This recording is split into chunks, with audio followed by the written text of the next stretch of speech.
بسم اللہ الرحمن الرحیم۔ رمضان المبارک کے 13ویں روزے کی وظائف اور عبادات۔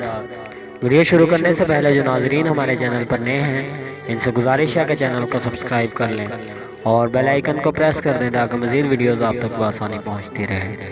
رمضان المبارک کے 13ویں روزے نماز فجر کے بعد سورۃ الجمعہ کی آیت نمبر 4 33 مرتبہ پڑھیے۔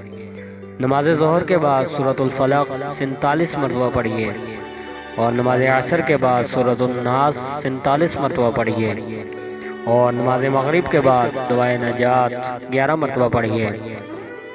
ربنا آتنا فی الدنیا حسنۃ وفی الآخرۃ حسنۃ وقنا عذاب النار۔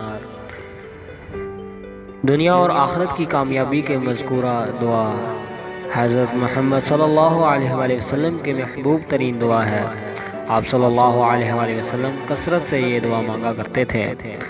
نماز عشاء کے بعد صلاۃ الحاجت 4 رکعت نفل نماز پڑھیے اور صلاۃ الحاجات کے بعد سورۃ المزمل 1 مرتبہ پڑھیں۔ جن ناظرین نے ابھی تک چینل کو سبسکرائب نہیں کیا ان سے گزارش ہے کہ چینل کو سبسکرائب کریں اور ویڈیو کو زیادہ سے زیادہ شیئر کریں۔ رمضان المبارک کے 30 روزوں کی وظائف اور عبادات آل بوس ویڈیو 2255 چینل پر اپلوڈ ہو چکی ہیں، آپ وہاں سے دیکھ سکتے ہیں۔ اللہ حافظ۔